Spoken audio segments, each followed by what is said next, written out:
Hello everyone, welcome back to Jnanpith classes. আমরা Indian taxation system দেখছিলাম। তোমরা আগের ভিডিওতে দেখেছিলে ইন্ডিয়ান ট্যাক্সেশন সিস্টেম ভিডিও 1। ওটা যারা দেখোনি তারা একবার দেখে নাও, কারণ ওটা না দেখলে তোমরা এই ভিডিওটা বুঝতে অসুবিধা হবে। ওখানে আমি একদম বেসিক থেকে ইন্ডিয়ান ট্যাক্সেশন সিস্টেম বুঝিয়েছি এবং আলটিমেটলি ওই ভিডিওর শেষে আমরা দেখলাম ইনডিরেক্ট ট্যাক্সেস। ইনডিরেক্ট ট্যাক্সেসের মধ্যে 6টা ভাগ: custom, excise, sales tax, service tax, VAT এবং এন্টারটেনমেন্ট ট্যাক্স। এন্টারটেনমেন্ট ট্যাক্সটা স্টেটের আন্ডারে, সার্ভিস ট্যাক্স ইউনিয়নের।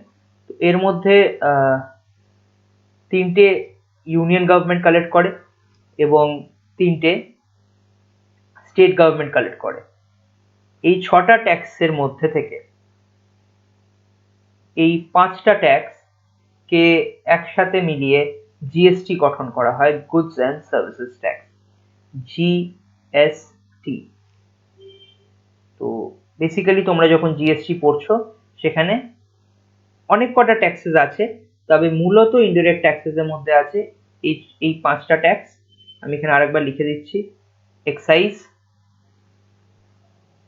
Service tax, VAT, entertainment tax, আর কি আছে, সেলস ট্যাক্স। এই 5টা।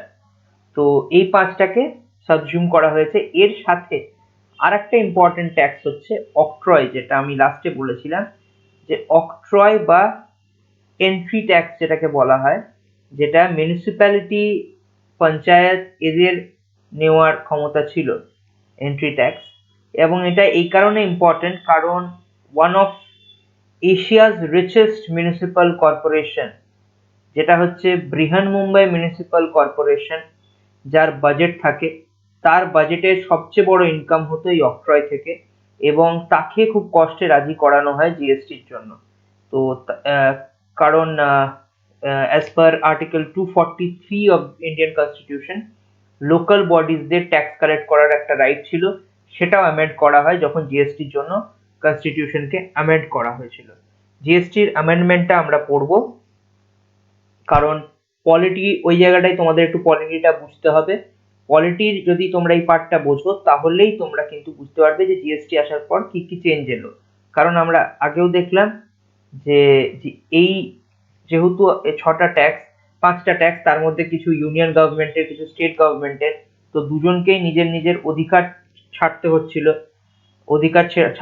ট্যাক্স কালেক্ট করা। স্টেটকে শেয়ার করতে হচ্ছিল তার tax collection authority with union government, and ইউনিয়নকেও তার ট্যাক্স কালেক্টিং অথরিটিটা শেয়ার করতে হচ্ছিল স্টেটের সাথে।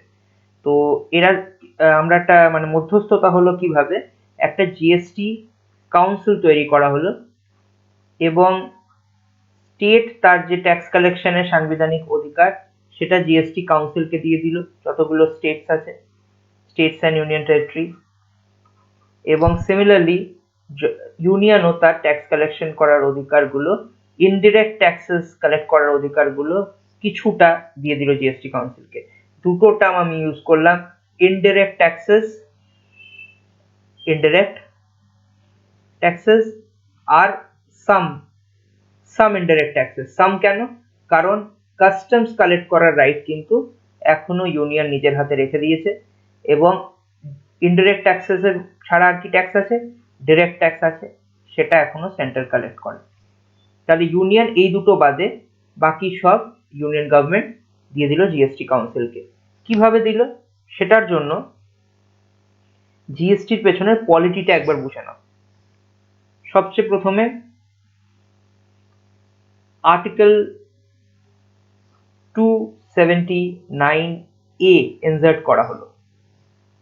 এটা কিভাবে ইনসার্ট করা হলো? এটা হলো 101st কনস্টিটিউশনাল অ্যামেন্ডমেন্ট অ্যাক্ট 2016। এই অ্যাক্টের মাধ্যম দিয়ে এখানে চেঞ্জ আনা হলো প্রথম। তারপর অ্যামেন্ডমেন্টে কি লেখা ছিল? অ্যামেন্ডমেন্টে লেখা ছিল যে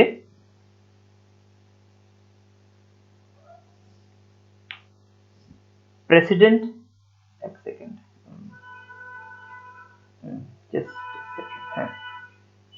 তো 279A ইনসার্ট করা হলো।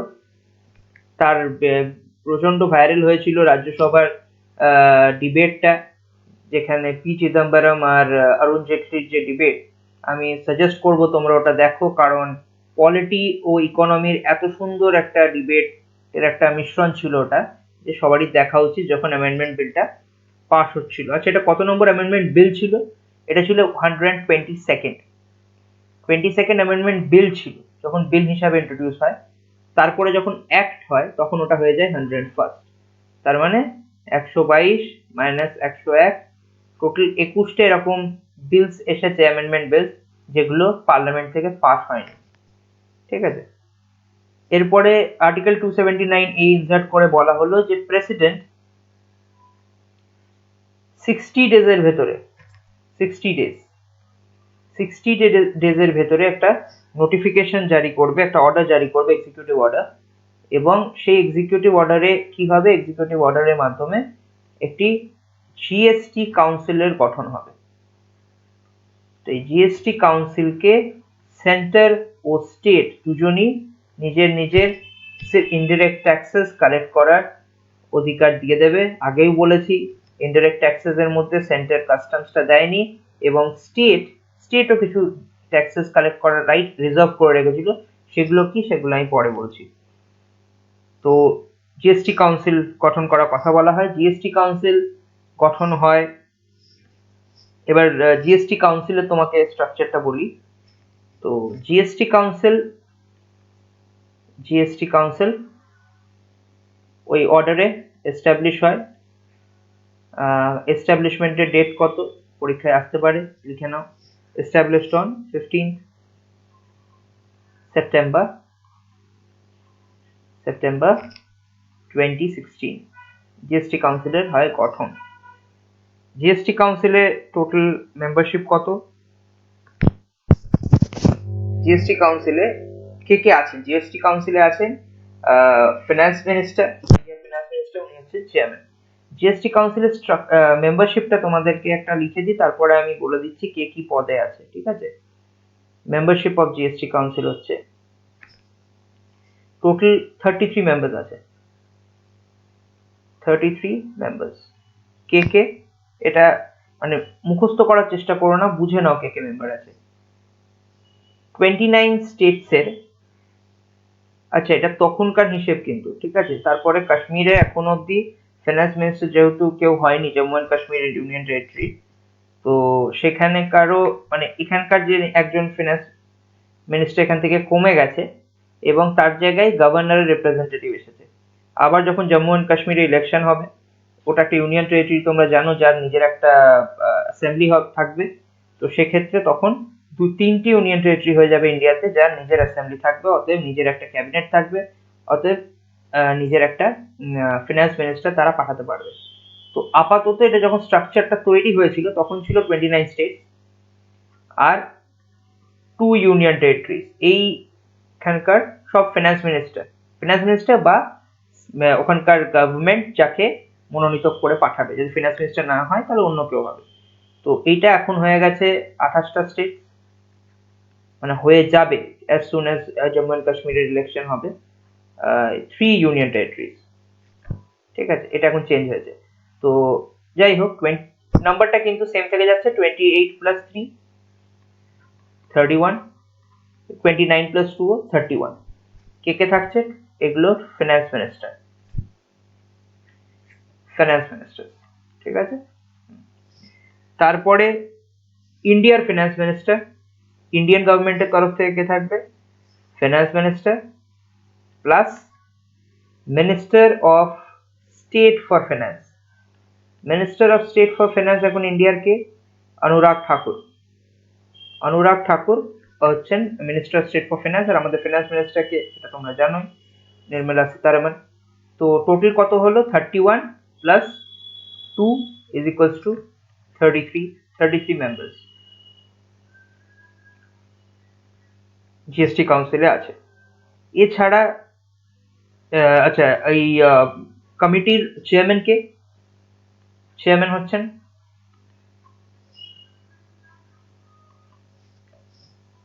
চেয়ারম্যান হচ্ছেন finance minister India, finance minister of India এখানকার চেয়ারম্যান। আর ভাইস চেয়ারম্যান হচ্ছেন একটা স্টেটের স্টেট ফিনান্স মিনিস্টার। তো প্রেজেন্টলি স্টেট ফিনান্স মিনিস্টার হচ্ছেন ভাইস চেয়ারম্যান এবং প্রেজেন্টলি আছেন সুশীল মোদি। তো তোমরা লেটেস্ট এখানে এটা কারেন্ট অ্যাফেয়ারে হতে পারে যে ভাইস চেয়ারম্যান কে, কারণ এটা আপডেট হতে থাকে বিহার ইলেকশন রেজাল্টের পরে, কিন্তু চেঞ্জ হলেও হতে পারে, ঠিক আছে। তো এটা একটা ইম্পর্টেন্ট জিনিস। এরপর ফিনান্স মিনিস্টারের পর জিএসটি কাউন্সিলের আর একটা ইম্পর্টেন্ট জিনিস হচ্ছে জিএসটি কাউন্সিল যখন তৈরি হয় সেন্ট্রাল গভর্নমেন্টের, তখন তার প্রতিটা ডিপার্টমেন্টেরই তোমরা জানো গভর্নমেন্টের একটা সেক্রেটারি থাকে। তো সেক্রেটারিকে এনাকে বলা হয় এক্স অফিসিও সেক্রেটারি। আগেও তোমরা পলিটিতে যখন আমরা লেকচার করছিল তখন শুনে থেকেছো হয়তো যে x officio member. X officio মানে তুমি অন্য একটা পদে যখনই বসবে তুমি বাই ডিফল্ট আর একটা পদেরও মেম্বার বা চেয়ারম্যান বা কিছু একটা পদ পেয়ে যাবে। তো সেক্ষেত্রে তোমাকে বলা হবে এক্স অফিসিও।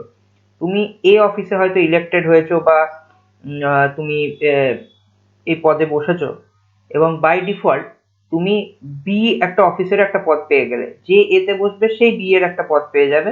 তো তখন বলা হবে বি এর ওই পদটাকে এক্স অফিসিও।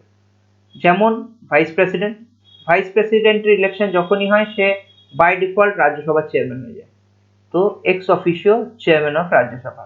সিমিলারলি সেক্রেটারি যে কে হবে এক্স অফিসিও, যে ইন্ডিয়ার ইউনিয়ন রেভিনিউ সেক্রেটারি হবে। ইন্ডিয়ার ইউনিয়ন যে রেভিনিউ সেক্রেটারি উনি হয়ে যাবেন x officio secretary of GST council. এটা হয়ে গেল। আচ্ছা, এরপরে আপাতত এইটা। আচ্ছা, এছাড়া জিএসটি কাউন্সিলের ভোটিং প্যাটার্নটা একবার জেনে নাও। এখানে বুঝিয়ে দিচ্ছি voting pattern of GST council, ঠিক আছে। ভোটিং প্যাটার্ন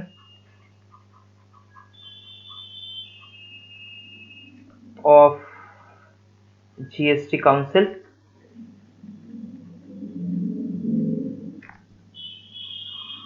জিএসটি কাউন্সিলের ভোটিং প্যাটার্নটা কিরকম? তো নন ভোটিং ইনভাইটিকে চেয়ারম্যান অফ সিবিআইসি, যিনি আসবেন অ্যাটেন্ড করবেন কিন্তু তার কোনো ভোটিং পাওয়ার নেই, নন ভোটিং হচ্ছেন সিবিআইসি মানে central board of indirect taxes and customs এর চেয়ারম্যান। আর এছাড়া বাকি যারা ভোট করবে তারা তো দেখলেই যে 33 মেম্বার্স আছে, তাদের যে ভোটিং ওয়েটেজ, দেখো সেন্ট্রালের মাত্র দুজন আছে, স্টেটের আর ইউনিয়ন টেরিটরি মিলিয়ে আছে 31। তো অবভিয়াসলি স্টেট ইউনিয়ন টেরিটরি সবসময় সেন্ট্রালকে ছাপিয়ে যাবে। তো সেটা যাতে না হয় সে কারণে সেন্ট্রাল গভর্নমেন্টকে একাই 1/3 ভোটিং এর ওয়েটেজ আছে, 1/3। আর বাকি স্টেটদের মিলিয়ে আছে 2/3।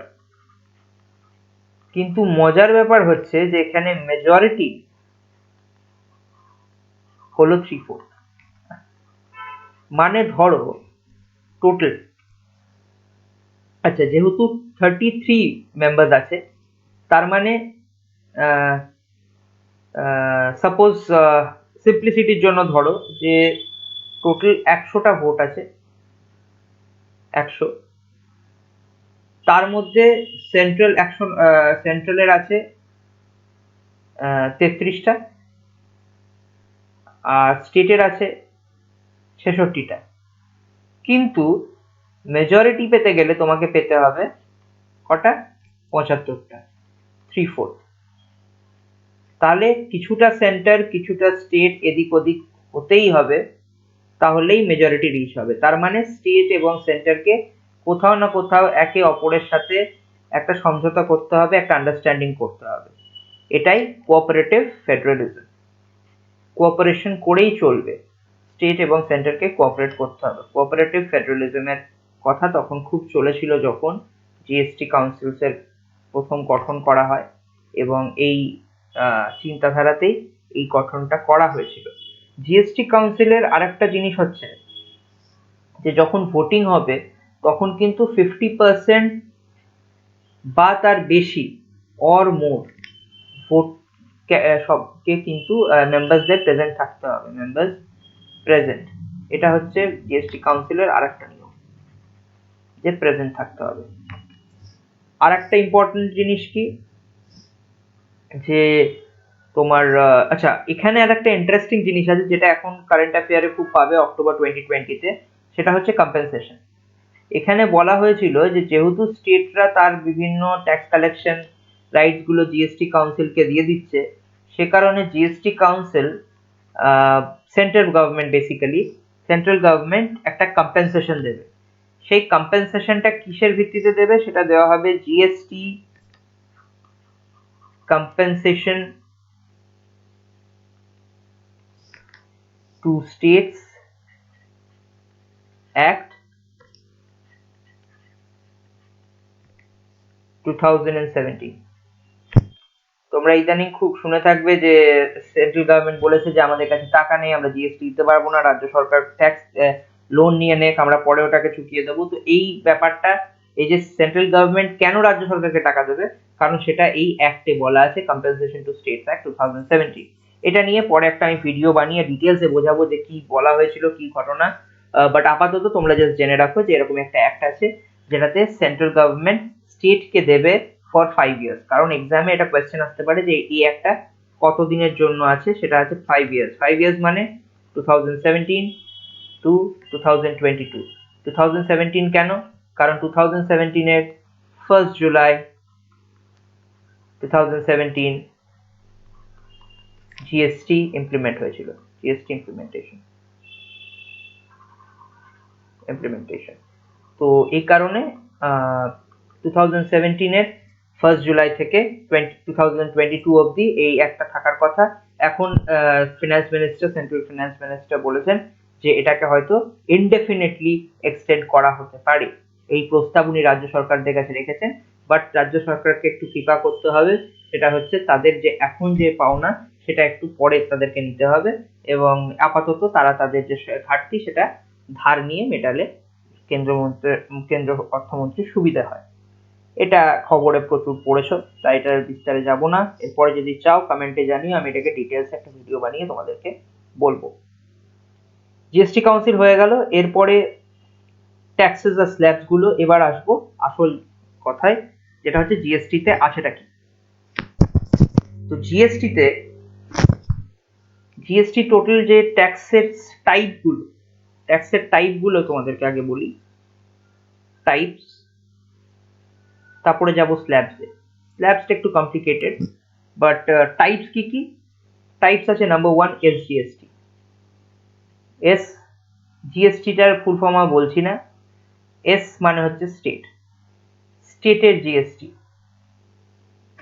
Number 2 CGST. এস ফর যদি স্টেট হয়, সি ফর কি হবে? Central, central GST. And number 3 IGST. আচ্ছা, আই পরে যাব। ইউটিজিএসটি। ইউটি মানে কি?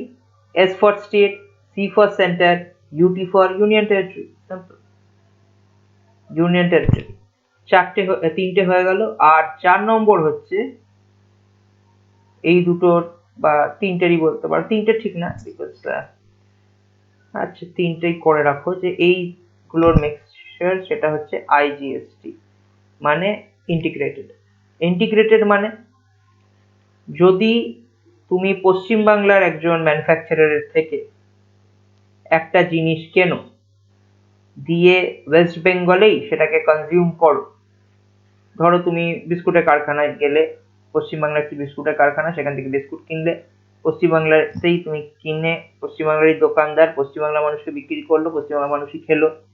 যেহেতু এই টোটালটা ওয়েস্ট বেঙ্গলে হচ্ছে, এটা আসবে, এটা দুটো কম্পোনেন্ট থাকবে, এসজিএসটি এবং সিজিএসটি। তোমরা যদি কোনো হোটেলে যাও দেখবে ট্যাক্স যখন নেওয়া হয় সেখানে লেখা থাকে SGST at the rate of, এখন তো 2.5%, আগে ছিল 9%, আর CGST at the rate of 2.5%, total কত হলো 5%। এই একই জিনিস তুমি যদি এমন কোনো জিনিস আনাও, ধরো তুমি কোনো একটা ই কমার্সের ওয়েবসাইট যেরকম অ্যামাজন বা ফ্লিপকার্ট এইসব জায়গা থেকে যদি তোমরা একটা জিনিস আনাও, সেখানে দেখবে যে বাইরে থেকে হয়তো আনাচ্ছ, হরিয়ানা থেকে এলো, হরিয়ানাতে ওদের একটা বড় ইয়ে আছে, ওয়্যারহাউস আছে, তো হরিয়ানা থেকে এলো, তখন তোমার লেখা থাকবে আইজিএসটি এবং ফ্ল্যাট আইজিএসটি 18% লেখা থাকবে। সেই একই জিনিস যদি ধরো তুমি একটা মোবাইল আনালে, মোবাইলটাতে হয়তো 18% জিএসটি, তুমি সেই একই জিনিস সাপোজ তোমার কলকাতায় চাঁদনি চকের কোনো দোকান থেকে কিনলে, সে যদি বিল করে দেয়, সে লিখবে SGST at the rate of 9% আর CGST at the rate of 9%। তফাৎটা বুঝতে পারলে? দিয়ে সে দুটোকে অ্যাড করে 18%। তো 18% তোমাকে এমনিও দিতে হবে, অমনিও দিতে হবে, কিন্তু এই 18% আইজিএসটি একটা সেন্ট্রালের ফান্ডে যাবে, সেখান থেকে রাজ্য এবং কেন্দ্ররা তাদের মিটিং করে ওখান থেকে ভাগাভাগি করে নেবে যেভাবে করার, এবং এইখানে দুটো আলাদা আলাদা ফান্ডে যাচ্ছে, ছোট ছোট, একটা স্টেটের ফান্ডে সোজা চলে যাচ্ছে আর একটা সেন্ট্রালের ফান্ডে সোজা চলে যাচ্ছে, একদম ready to it, central government directly পেয়ে যাচ্ছে তার যেটা প্রাপ্য। তো এই পার্টটা হয়ে গেল আমাদের জিএসটি, যে 4 রকমের জিএসটি টাইপ আছে, state GST, central GST, union territory GST and তোমার ইন্টিগ্রেটেড জিএসটি। এর মধ্যে স্টেট জিএসটি আর ইউটি জিএসটিটা অলমোস্ট আইডেন্টিক্যাল, ঠিক আছে। এরপরে জিএসটিএন। জিএসটিএন এর ফুল ফর্ম কি? Goods and services tax network. কারণ দেখছো এত জটিল যে সিস্টেমটা, যে কোনটা কার, এই যে ইন্টিগ্রেটেড, হ্যাঁ, একটা টাকা তুমি হরিয়ানা থেকে আনাচ্ছ, তো ট্যাক্সটা কে পাবে, তারপরে এখন অলমোস্ট পুরো জিএসটিটাই অনলাইন হয়ে গেছে। তো এই যে অনলাইন হয়ে গেলে তার জন্য যে আইটি ইনফরমেশন টেকনোলজি রিকোয়ারমেন্ট আছে, ডিজিটাল ইনফ্রাস্ট্রাকচারের রিকোয়ারমেন্ট আছে, সেটা করার জন্য একটা goods and services tax network বলে একটা কোম্পানি গঠন করা হয়। নামটা আমি লিখে দিচ্ছি, goods and services tax network, ঠিক আছে। এটা গঠন করা হয়, এটা একটা কোম্পানি, মনে রাখবে, লিমিটেড কোম্পানি, এবং এই কোম্পানিতে অথরাইজড ক্যাপিটাল হলো 10 কোটি টাকা। Authorised capital rupees 10 crores। কোম্পানির মালিককে, কোম্পানির শেয়ার হোল্ডার হচ্ছে ওনারশিপ, ইনিশিয়াল ওনারশিপ ছিল, আচ্ছা, প্রথমে কারা ছিল? প্রথমে ছিল সেন্ট্রাল গভর্নমেন্ট। সেন্ট্রাল গভর্নমেন্টে ছিল 24.5%। একদম শুরুতে যখন জিএসটি কাউন্সিল গঠন করে, জিএসটি নেটওয়ার্ক গঠন করা হয়, সেন্ট্রাল গভর্নমেন্টের ভাগিদারি ছিল 24.5%, আর 75.5% ছিল বিভিন্ন ফিনান্সিয়াল ইনস্টিটিউশনস এর নেট দিয়ে। তার মধ্যে যারা বিভিন্ন ব্যাংক ছিল, আইসিআইসিআই, এসবিআই, এরা সবাই ছিল। তো তারা ফাইনালি নিজের ভাগটা বিক্রি করে দেয়, কিছুটা সেন্ট্রাল গভর্নমেন্টকে আর কিছুটা স্টেট গভর্নমেন্টসদেরকে, যার ফলে এখানে চলে আসে রাজ্য সরকাররা। প্রেজেন্টলি কি হয়েছে, সেন্ট্রাল গভর্নমেন্টের ভাগিদারি হয়ে গেছে 24.5 থেকে 50%, আর বাকি কার হওয়া উচিত? বাকি থাকলো কত? 50%, সেটা হয়ে যাচ্ছে স্টেট গভর্নমেন্ট। তো এখন সেন্ট্রাল আর স্টেট 50-50 মালিক জিএসটি নেটওয়ার্কে। এই কোম্পানি যখন হয়েছে, কোম্পানি একজন চেয়ারম্যান থাকবে। কোম্পানির চেয়ারম্যানকে, কোম্পানির চেয়ারম্যান হচ্ছেন রেভিনিউ সেক্রেটারি, প্রেজেন্টলি অজয় ভূষণ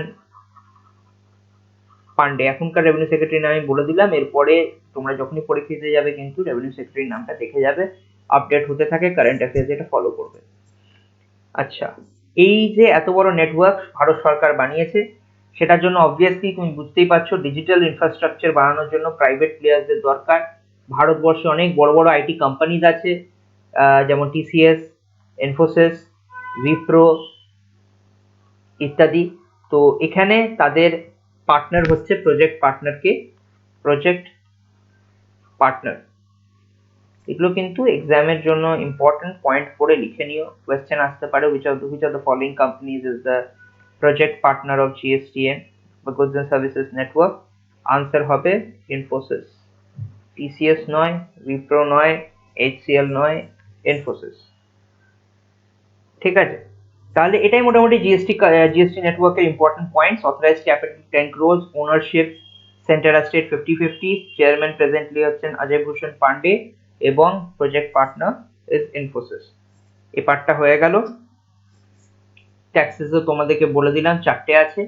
এরপরে চলে আসি ইম্পর্টেন্ট পয়েন্টস কিছু জিএসটি থেকে, এবং অলমোস্ট জিএসটি তোমাদের ওভার হয়ে যাবে। ইম্পর্টেন্ট পয়েন্টস কি? ই-ওয়ে বিল। ই-ওয়ে বিলটা কি? Electronic format. তোমাদেরকে বললাম যে অক্ট্রয় বা এন্ট্রি ট্যাক্স বন্ধ করে দেওয়া হয়েছে। এবার আগে কি হতো, রাস্তায় দাঁড়িয়ে খাতা খাতা চেকিং হতো, কাগজপত্র দেখাতে হতো, তো এটাতে প্রচুর টাইম ওয়েস্ট হতো। তো জিএসটি যেহেতু ডিজিটাল ইনফ্রাস্ট্রাকচার বানিয়েছে, তো তখন করা হয়েছে ই-ওয়ে বিল। তো যখন ধরো তুমি কলকাতা থেকে আজকে তুমি মাল পাঠাচ্ছ শিলিগুড়ি, তো কলকাতায় তুমি ট্যাক্সটা পে করেছো কিনা সেটা মাঝখানে অনেক চেকপোস্ট আছে। চেকপোস্ট গুলোতে এখন তুমি দাঁড়াবে, লম্বা গাড়ির লাইন পড়বে, তারপরে কাগজ দেখাবে, অত ঝুট ঝামেলা না করে তোমার কাছে একটা ই-ওয়ে বিল থাকবে। সেই ই-ওয়ে বিলটা জাস্ট অফিসার নেবেন, ওটাকে স্ক্যান করবেন, স্ক্যান করে উনি পুরো ডিটেলস পেয়ে যাবেন যে হ্যাঁ এটা ট্যাক্স কালেক্ট হয়েছে, এদের ওটা অরিজিনাল জিএসটি নাম্বার আছে, এবং সেই অরিজিনাল জিএসটি নাম্বারের আগেনস্টে তারা রেগুলারলি ট্যাক্স পে করে, এবং ওদের ডেটাবেসে আপডেট হয়ে যাবে যে এরকম একটা জিএসটি বিল আছে যার এত নম্বর জিএসটি বিলের নাম্বার, এবং এটার পেমেন্ট হবে কারণ এটা কাস্টমার থেকে সে ট্যাক্স কালেক্ট করেছে বিলে। তো ই-ওয়ে বিল একটা ইম্পর্টেন্ট জিনিস। এটা ইমপ্লিমেন্ট হয়েছিল কবে? এটা ইমপ্লিমেন্ট হয়েছিল জিএসটি আসার প্রায় 11 মাস পর, 11 months later, that is on 1st June 2019, 2018, 1st June 2018 এটা ইমপ্লিমেন্ট হয়। এবং এটা ইয়েগুলো কি, এবার ধরো সবসময় তো কোথাও না কোথাও কিনে নিয়ে যাচ্ছে, তা তুমি তোমার যদি বাড়ির পাশের দোকান থেকে দোকানদার তোমাকে বাড়িতে জিনিসটা পাঠায়, তাতেও কি ইউএ বিল লাগবে? না, ইউএ বিলটা লাগবে একটা সার্টেন ডিস্টেন্স কভার করলে, তাহলেই। সার্টেন ডিস্টেন্স কত? মিনিমাম বিয়ন্ড 10 কিলোমিটার, 10 কিলোমিটারের পরে গেলেই এই ইউএ বিলটা লাগবে। এটা একটা পয়েন্ট। এছাড়া যদি 10 কিলোমিটারের কমেও লাগতে পারে, কখন? যখন ওটা ইন্টারস্টেট সাপ্লাই হবে। ইন্টারস্টেট মানে ধরো তুমি একদম বেঙ্গলের একটা লাস্ট গ্রাম, সেখান থেকে বা লাস্ট যে প্রান্ত সেখান থেকে উড়িষ্যায় যাচ্ছে পাশের গ্রামটায়, তাহলেও কিন্তু জিএসটি লাগবে। এই গ্রাম আর এই গ্রামের মধ্যে হয়তো হার্ডলি ডিফারেন্স 5 কিলোমিটারের, কিন্তু তাহলেও লাগবে কারণ এটা ইন্টারস্টেট সাপ্লাই হচ্ছে। আর একটা জিনিস, এটা সেই গুডসের জন্য লাগবে যার ভ্যালু 50,000 প্লাস, 50,000 টাকা দামের বেশি ভ্যালু হলে তাহলে লাগবে। তাহলে কি কি? 50,000 টাকা থেকে বেশি দাম হতে হবে, 10 কিলোমিটারের বেশি ট্রাভেল করতে হবে, কিংবা ইন্টারস্টেট হতে হবে। এই দুটোর মধ্যে যেটাই হবে তার জন্য কিন্তু 50,000 টাকা বেশি ভ্যালু গুডসের হলে তোমাকে এটা ইওয়ে বিল তৈরি করতেই হবে। তো এটা হয়ে গেল ইওয়ে বিলের কনসেপ্ট। এরপরে আসছে এইচএসএন কোড। তোমরা দেখবে যখনই জিএসটি দিয়ে কোনো জিনিস কিনবে, তো তখন দেখবে যে এই তার এইচএসএন নাম্বার লেখা থাকে। এইচএসএন এর ফুল ফর্ম কি? এইচএসএন হচ্ছে হারমোনাইজড, এটা পরীক্ষায় ফুল ফর্ম আসতে পারে কারণ এটা international system, harmonised system of nomenclature. Nomenclature এটা world customs organisation, world customs অর্গানাইজেশনের একটা রুল মানে একটা নোমেনক্লেচারের পদ্ধতি, যেখানে গুডসের ডেসক্রিপশন দেওয়া থাকে যে এটা এই ধরনের জিনিস হলে এর একটা এই নাম্বার হবে। তো ধরো তোমার মোবাইল ফোন লেখা আছে যে একটা স্মার্টফোন হলে, স্মার্টফোন সেটার জন্য একটা এইচএসএন কোড দেওয়া আছে, একটা নাম্বার দেওয়া আছে, এইচএসএন, এইচএসএন সি, এইচএসএন কোড। এবার সেই কোডটা ইন্ডিয়াতেও সেম, পাকিস্তানেও সেম, চায়নাতেও সেম, ইউএসএ তেও সেম। তো এই কারণে যেহেতু এটা গ্লোবালি স্ট্যান্ডার্ড একটা কোড হয়ে গেছে, সে কারণে এটা আমরা জিএসটির জন্য ব্যবহার করছি, যাতে আমাদের যারা এক্সপোর্টার আজকে ধরো বেঙ্গল একটা কিছু ম্যানুফ্যাকচার করলো, সেটা গেল গুজরাটে, গুজরাটের ম্যানুফ্যাকচারার সেটাতে আরো কিছু অ্যাড অন করলো, দিয়ে সেটাকে পাঠালো মহারাষ্ট্রতে, এবং মহারাষ্ট্রের জওহরলাল নেহরু পোর্ট থেকে সেটা চলে গেল সাপোজ ইউএসএ। তা এই যে গেল, এটাতে তো বারবার যদি আলাদা আলাদা কোড করা হয় সমস্যা। ভারতবর্ষের সরকার একটা কোড, ওয়েস্ট বেঙ্গল গভর্নমেন্ট একটা কোড বললো যে মোবাইলের জন্য আমরা এইচএসএন কোড রাখবো সাপোজ 111, গুজরাট সরকার বললো আমরা এর জন্য কোড রাখবো 333, তারপরে মহারাষ্ট্র সরকার বললো আমরা এই জন্য একটা কোড রাখবো মোবাইলের জন্য M52। ঠিক আছে, তো কোনো মানে হয় না, এটা একটা আলাদা মেথড, এটা একটা আলাদা মেথডে হচ্ছে, এটা একটা আলাদা মেথডে হচ্ছে। তো যদি পুরোটাই ইউনিফর্ম থাকে, তাহলে যখন ইউএসএ তে যাবে, ইউএসএ তো ওই একই মেথড ফলো হচ্ছে, কারণ ওয়ার্ল্ড কাস্টমস অর্গানাইজেশন এটা নোমেনক্লেচার। তো তার ফলে ওই জিনিসটাকে প্রতিটা জায়গায় ওটাকে জাস্ট ওর এইচএসএন কোডটাকে দেখা হবে, এবং দেখা হবে যে এইচএসএন কোডটা ইন্ডিয়াতে রেট, ওই এইচএসএন কোডের রেট কত, ট্যাক্সেশন রেট, যখন ওটা ইউএসএ তে যাচ্ছে ইউএসএ তে ওটার রেট কত, অ্যাকর্ডিংলি ট্যাক্সেশন হয়ে যাবে। ওটার জন্য আলাদা আলাদা ভাবে দেখতে হবে না, কোনো ডিসপিউট আসবে না, ডিসক্রিপেন্সি আসবে না। তো এটা হয়ে গেল গুডস এর ক্ষেত্রে, এইচএসএন কোডটা হয় গুডস এর ক্ষেত্রে। ঠিক সেরমই সার্ভিসেস এর ক্ষেত্রে যেটা করা হয়, ইট ইজ আইডেন্টিক্যাল টু এইচএসএন, এটাকে বলা হয় সার্ভিস অ্যাকাউন্টিং কোড, এসএসসি। তো গুডস হলে সেটা এইচএসএন, আর সার্ভিস হলে সেটা এসএসসি। তোমরা যদি হোটেলে যাও, হোটেলে দেখবে বিলে এসএসসি কোড লেখা থাকে। তোমরা যদি কখনো টিকিট পারচেস করো, কোনো ট্রাভেল টিকিট বা রেলের টিকিটও যদি পারচেস করো, সেখানেও দেখবে এসএসসি কোড লেখা আছে। রেলের টিকিটের এসএসসি কোড কত, সেটা আমাকে কমেন্ট সেকশনে জানবে। ঠিক আছে, খুব ইন্টারেস্টিং ব্যাপার। দেখো, জিএসটি জিনিসটা আমাদের লাইফের সাথে এতটা জড়িত আছে যে তার থিওরিটা তুমি যত পড়বে তত তুমি রিয়েল লাইফে দেখতে পাবে যেটা কতটা কানেক্টেড। এরপরে লাস্ট পয়েন্ট, যেটা ইম্পর্টেন্ট পয়েন্ট এখান থেকে আসে, সেটা হচ্ছে জম্মু অ্যান্ড কাশ্মীর যখন একটা স্টেট ছিল, তখন সে জিএসটি অনেক দেরিতে জয়েন করে। সে জয়েন করে 7th জুলাই 2017। এই কোয়েশ্চেনটা এখনো রেলিভেন্ট কিনা বলা মুশকিল, বাট জাস্ট জেনে রাখো যে জম্মু অ্যান্ড কাশ্মীরকে পুরো জিএসটি প্রসেসে ছাড় দেওয়া হয়েছিল, এবং তা সত্ত্বেও জম্মু অ্যান্ড কাশ্মীর স্বেচ্ছায় জয়েন করে জিএসটিতে, তখন যখন আর্টিকেল 370 অ্যাপ্লিকেবল ছিল জেএনকে তে। এখন অ্যাপ্লিকেবল নেই, তো এখন obviously one nation one tax GST এসে গেছে। সেই জিএসটির থরো আমরা এখানে এই ভিডিওতে করলাম। আর একবার জাস্ট ছোট্ট করে রিভাইজ করিয়ে দিচ্ছি 2 মিনিটে জিএসটির ওভারভিউ। জিএসটি হচ্ছে গুডস অ্যান্ড সার্ভিসেস ট্যাক্স। এটা যেগুলো ইনডিরেক্ট ট্যাক্সেস ছিল, excise, service tax, VAT, entertainment tax, social tax, এগুলোকে কম্বাইন করে তৈরি হয়েছে জিএসটি। এছাড়া একটা লোকাল ট্যাক্স ছিল অক্ট্রয়, যেটাকে বলা হয় এন্ট্রি ট্যাক্স, সেটাও জিএসটির ভেতরে এসে গেছে। এছাড়া অনেক ট্যাক্সেস এসেছে, এবং এখানে কি হয়েছে, স্টেট নিজের ট্যাক্স কালেকশন কিছু পাওয়ার ইউনিয়নের সাথে শেয়ার করেছে, এবং ইউনিয়ন গভর্নমেন্ট তার কিছু ট্যাক্স কালেকশন পাওয়ার স্টেটের সাথে শেয়ার করে। সেটার ফলে সেটার জন্য গঠন করা হয় একটা জিএসটি কাউন্সিল। যেই জিএসটি কাউন্সিলটা সেই জিএসটি কাউন্সিলটা গঠন করা হয় আর্টিকেল 279 এর আন্ডারে 101st অ্যামেন্ডমেন্ট অ্যাক্ট 2016 এ, যেখানে স্টেটরা নিজের পাওয়ার এই জিএসটি কাউন্সিলকে দেয়, এবং সেন্ট্রালও নিজের কিছু পাওয়ার জিএসটি কাউন্সিলকে দেয় ট্যাক্স কালেকশনের ভিত্তিতে। সেন্ট্রাল কোন কোন পাওয়ার গুলো দেয়নি, সেন্ট্রাল দেয়নি কাস্টমস কালেক্ট করার অথরিটিটা আর ডিরেক্ট ট্যাক্সেস কালেক্ট করার অথরিটিটা। আর আমি বলেছিলাম স্টেটও কিছু দেয়নি, সেটা কি, সেটা হচ্ছে অ্যালকোহল, পেট্রোলিয়াম, ল্যান্ড। আবার বলছি, লেখার লেখার আর জায়গা নেই, আচ্ছা এখানে লিখছি অ্যালকোহল, পেট্রোল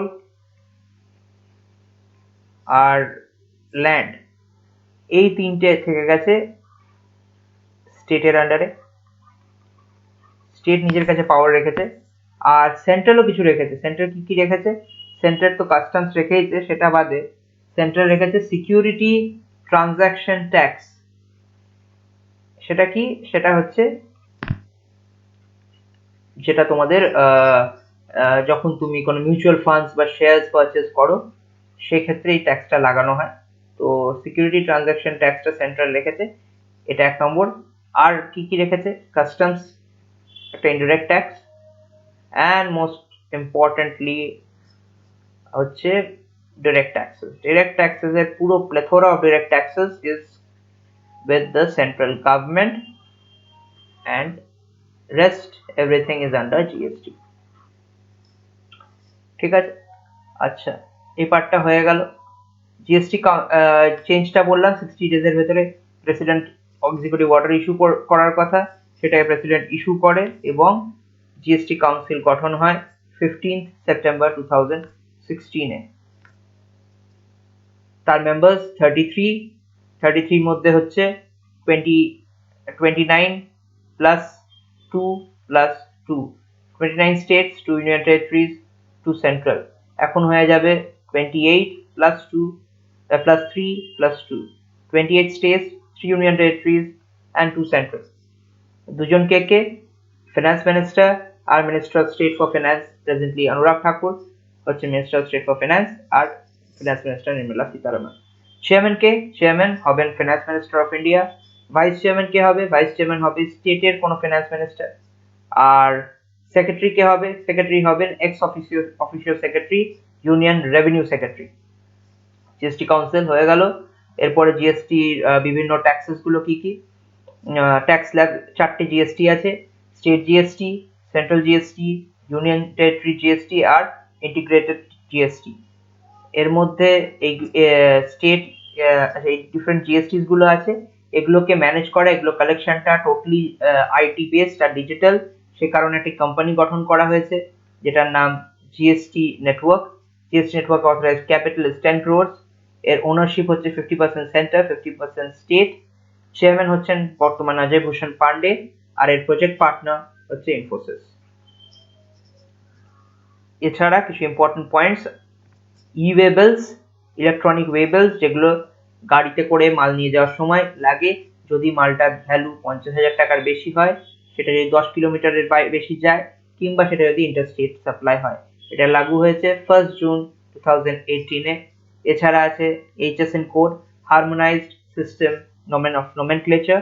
এটা কে বলেছে? World trade organisation, world customs organisation এটাকে এই কোডগুলো দিয়েছে, এবং এটা থ্রু আউট ওয়ার্ল্ড ইউনিফর্ম।